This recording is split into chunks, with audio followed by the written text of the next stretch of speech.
Lui, à rencontre, l'un des plus grands écrivains du XXe siècle, Julien Green.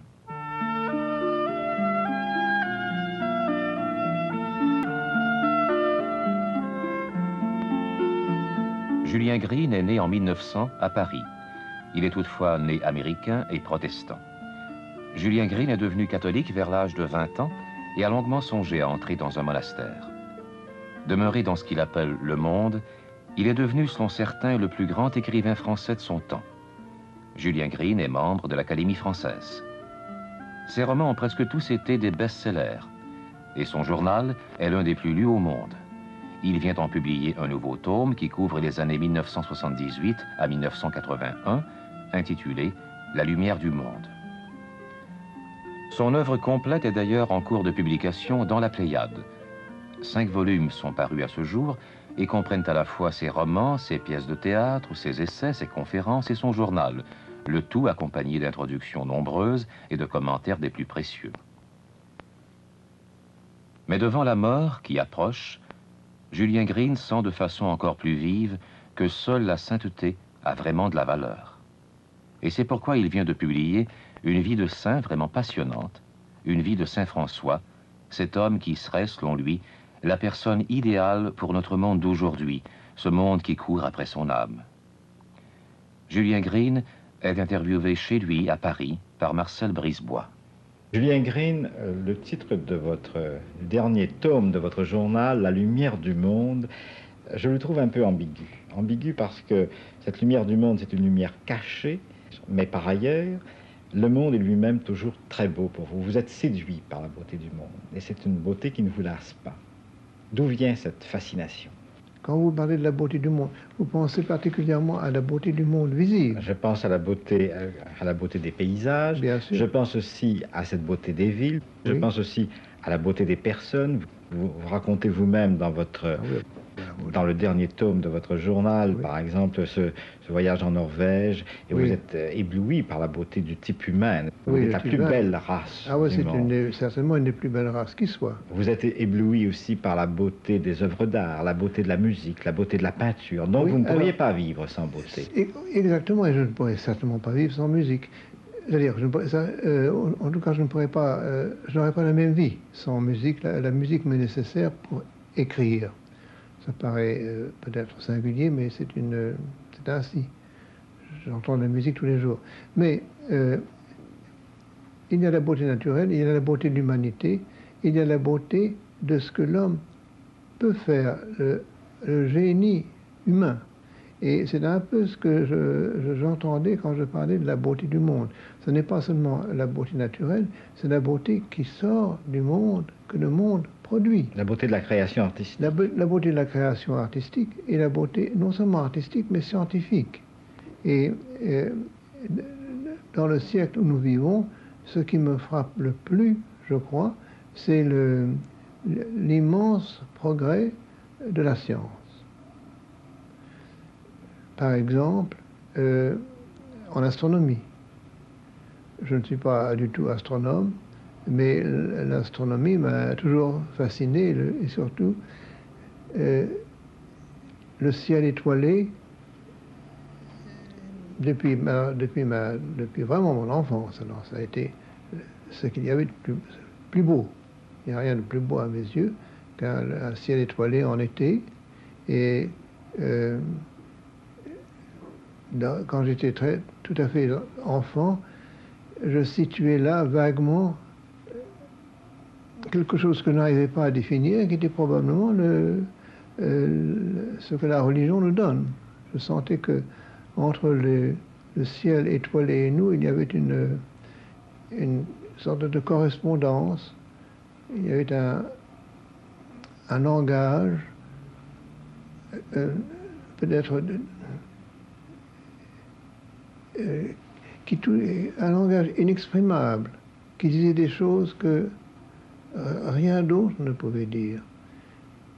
Ça, et je le sens encore maintenant. Vous savez, ce qui me manque le plus à Paris, qui est une ville que j'aime, c'est qu'il n'y a pas d'étoiles dans le ciel, ou il y en a très peu. On voit l'étoile du berger, c'est à peu près la seule qu'on voit le soir, ça c'est à cause de la pollution, à cause de cet affreux nuage noir qui nous sépare des étoiles. Mais dès qu'on quitte Paris, et dès qu'on va dans la, mettons à 30 ou 40 ou 50 km de Paris, en été, on voit le ciel, on voit un ciel étoilé, et c'est ce qu'il y a le plus merveilleux à voir au monde, je crois. Et peut-être, je dirais, ce qu'il y a de plus religieux. Il y a un langage qui est le langage des étoiles, et qui exprime l'inexprimable. Vous savez, c'est très difficile de s'expliquer avec des mots, parce que les mots sont maladroits, ou moi je m'en sers d'une façon maladroite peut-être, mais l'impression qu'on reçoit d'un ciel nocturne, que moi je reçois en présence d'un ciel nocturne, ça échappe aux mots. Pour moi, c'est tout à fait en dehors, mais c'est un, comment dire, il y a des rapports entre cela et une émotion religieuse. Ce qui est important, donc, en regardant la nature, ce n'est pas de s'arrêter à elle, c'est d'aller au-delà d'elle pour y découvrir Dieu, pour aller, comme le disait Jacques Maritain en vous écrivant, d'aller au-delà du rideau. Oui, sinon. C'est ce que Jacques Maritain dit de vous, oui, dans une lettre qu'il vous adresse. Vous allez au-delà du rideau, et vous prenez le risque d'aller au-delà du rideau. Oui, vous savez, on essaye, nous essayons tous, mais aller au-delà du rideau, c'est difficile. D'abord, c'est une... Ça ne se fait pas par la volonté, c'est une chose qu'on obtient par la prière. C'est la contemplation. Et la contemplation, moi, est-ce que je sais ce que c'est que la contemplation? J'en ai peut-être aucune idée, je ne sais pas. Vous dites de vous-même que vous étiez né pour être un mystique. Maritain avait vu cela en moi. Il avait vu que j'étais, en effet, qu'il y avait une tendance très forte au mysticisme. Certainement, il l'a vu. Et ça, d'après ce que je lui avais confié, dès mon enfance. Mais je crois que cette tendance est beaucoup plus répandue qu'on ne le croit. Mais elle est... l'éducation, très souvent, a raison de cette tendance. Elle étouffe. Les enfants sont... Beaucoup d'enfants... Enfin, quand je dis les enfants d'aujourd'hui, je ne les connais pas, malheureusement. Je ne suis pas en rapport avec eux, mais je connais les enfants avant la guerre, et beaucoup étaient très émouvants dans leur façon de prier, parce que on sentait que ils allaient naturellement vers Dieu, et qu'ils étaient aimés de Dieu. C'était visible et presque sensible. C'était des mystiques sans le savoir. Mais à mesure que l'enfant grandit et que le monde le façonne et qu'il apprend toutes sortes de choses qui le tournent vers un monde tout à fait différent et beaucoup plus matérialiste, il perd ces dons surnaturels que Dieu lui avait donnés, et il devient quelqu'un d'autre. Et son mysticisme se perd. Si l'on peut garder ce qu'on a reçu dans son enfance, c'est une grâce très importante. Vous dites vous-même que vous avez été toujours fidèle à votre enfance, que vous ne l'avez pas trahi. Non, il ne faut pas trahir son enfance, parce que, surtout pour un écrivain, parce que pour l'écrivain, l'enfance est une source d'inspiration pour les émotions, et puis la façon de voir le monde, la façon d'envisager la vie, l'espoir, la foi. Il y a la foi de l'enfance. Il faut essayer de la garder. Et vous trouvez qu'actuellement les jeunes sont quand même assez désespérés? Mais je ne sais pas, ça dépend. On m'a dit ça, ça dépend de quelle génération nous parlons. Parce qu'il y a eu un moment, je crois, un moment de désespoir chez les jeunes, et ça s'est traduit de toutes sortes de façons différentes. D'abord, il y a eu cette espèce de chose sensationnelle qu'on appelait la libération sexuelle. Pour moi, ça n'est pas... ça n'a pas été une libération, ça a été plutôt le contraire, ça a été une obsession. Non seulement une obsession, mais l'esclavage, alors l'esclavage. Mais, et puis alors, il y a eu une autre vague qui a succédé et qui m'a toujours paru incompréhensible. C'est la mode des drogues, des stupéfiants. Ça me paraît extraordinairement mystérieux, parce que je me disais, mais comment se fait-il que des garçons de 20 ans, de 18 ou 20 ans, puissent se droguer, alors qu'ils ont en eux toutes les chances de bonheur, puisqu'ils ont la jeunesse? Je comprendrais à la rigueur qu'un homme très âgé et atteint d'une maladie incurable prenne des drogues pour échapper à la douleur. Mais un garçon en pleine jeunesse et dans toute la force de l'âge, comment peut-il avoir recours à des moyens aussi barbares? Pourquoi? Pour oublier quoi? Pour oublier peut-être, il y a peut-être là un élément psychologique qu'il faudrait étudier, c'est peut-être la peur, la crainte de l'avenir. Je pense que c'est cela. C'est l'incertitude de ce que demain nous réserve, et puis quelquefois la possibilité de gagner sa vie aussi facilement qu'avant la guerre. Mais vous-même, vous n'appréhendez pas l'avenir? Écoutez, vous savez, j'ai toujours vécu dans une atmosphère non pas de terreur, loin de là, mais je me souviens que quand j'étais très très jeune, alors, dans mon adolescence, à Paris, il y avait la crainte des anarchistes. Il y avait eu des attentats anarchistes. Il y avait Ravachol, des noms comme Ravachol. Il y avait on en faisait quelque chose d'extraordinaire. Il y avait une bombe qui avait été lancée sur un groupe de personnes sur les marches de la Madeleine. Alors, ça avait tué une malheureuse petite femme qui portait un carton, un chapeau. Et ça avait fait beaucoup de bruit, ça avait scandalisé. Et puis alors, après ça, il y a eu les anarchistes et ce genre ce que les Russes appelaient la propagande par le fait, au fond, avant la grande révolution de 1917. Et il y avait un peu cela à Paris. Et puis ensuite, il y a eu la menace de guerre avec la guerre d'Orient. Les gens qui savaient comprenaient très bien, dès 1912, que la guerre allait venir, n'est-ce pas? La guerre des Balkans allait certainement mettre le feu à l'Europe. Alors, une nouvelle vague d'inquiétude, et puis la guerre elle-même est venue. Et puis, après la guerre de 14, il y a eu l'entre-deux-guerres, où ça a été, ça a été vraiment ce qu'il y avait de plus éprouvant, c'était de voir venir une guerre qui était inévitable. Parce que devant la force croissante de l'Allemagne, il n'y avait rien, il n'y avait pas d'opposition.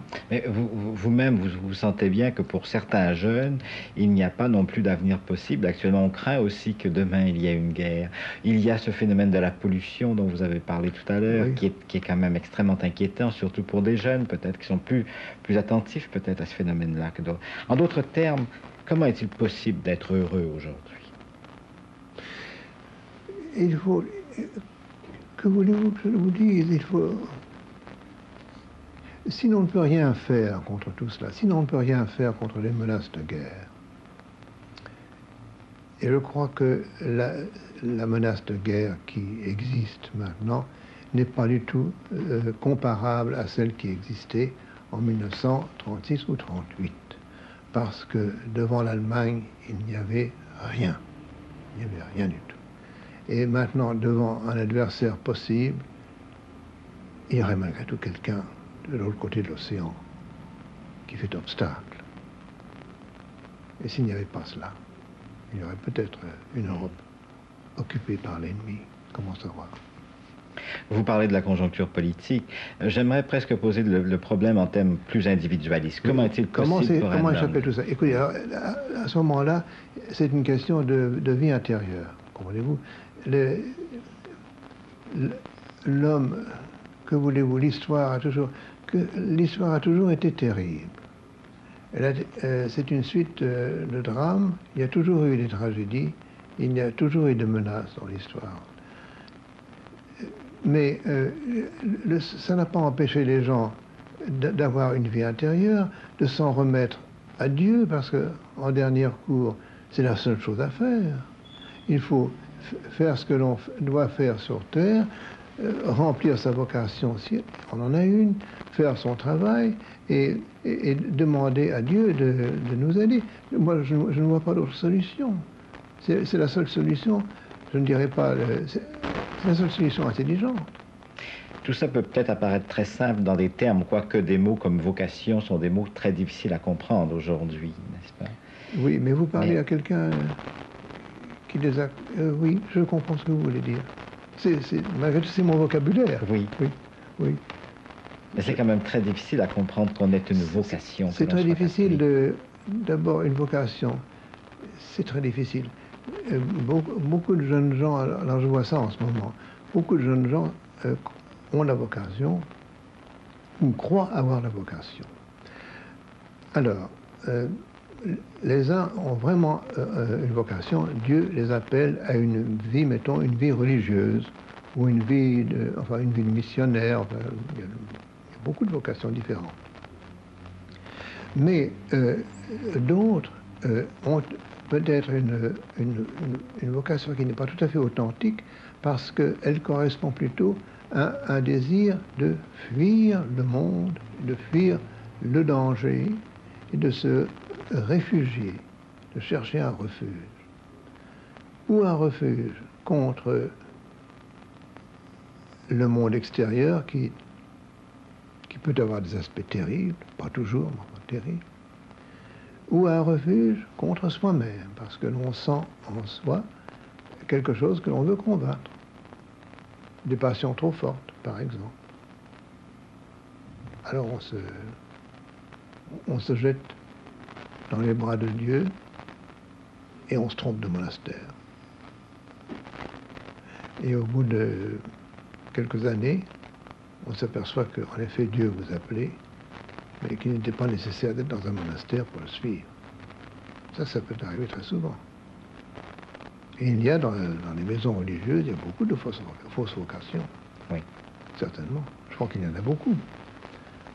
Vous parlez de la vocation religieuse, mais indépendamment de la vocation religieuse, tout homme est, je pense selon la théologie, qui est appelé. Ouais, tout le monde est appelé. Oui, mais ça c'est la simple vocation chrétienne. Tout le monde est appelé au christianisme. Le Christ appelle tout le monde. Et le Christ a dit une chose tellement qu'on ne remarque pas souvent, quand dans la grande prière qu'il a adressée à son Père, il parlait de ses disciples et il dit « Je ne les ai pas retirés du monde. Je ne les ai pas retirés du monde. » Ça m'a beaucoup frappé, ça, à un certain moment de ma vie, où je pensais avoir eu une vocation, parce qu'on m'avait dit que j'avais une vocation.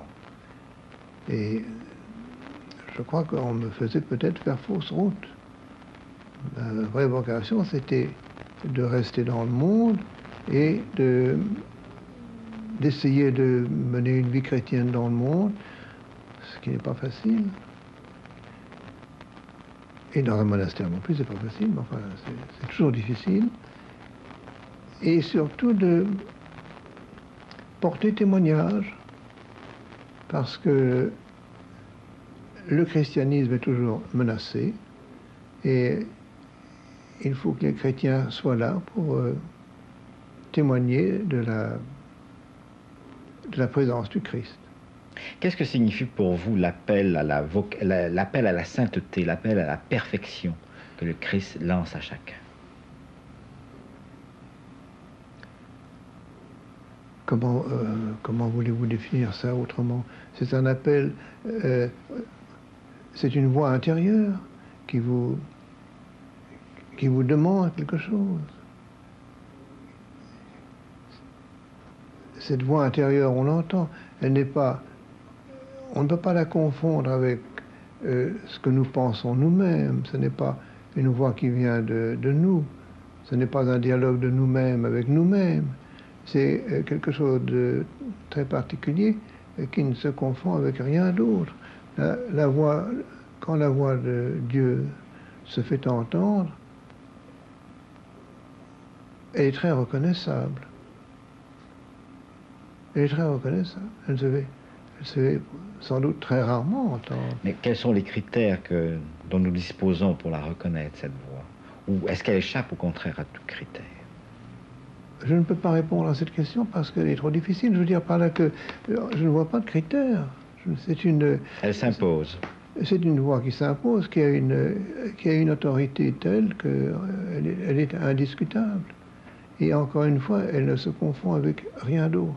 Vous venez d'écrire une biographie de François d'Assise, n'est-ce pas, qui lui aussi a entendu une voix. Ah oui, il l'a entendu. Mais vous le dites aussi vous-même, en entendant cette voix et en y répondant, il a passé pour fou. Oui, il a compris de travers, du reste. Il a compris de travers. Il a compris de travers. Il a dit que le Christ lui a dit « répare mon Église oui. ». Il a cru qu'il s'agissait de l'Église dans laquelle il se trouvait et qui en effet tombait en ruine. Puis là, plus tard, il a compris que c'était dans un sens beaucoup plus large, parce que l'Église à ce moment-là, comme d'habitude, traversait une crise. Parce que l'Église a presque toujours été en crise. C'est pour ça qu'il ne faut jamais désespérer de l'avenir de l'Église. Elle est passée de crise en crise depuis Saint Paul.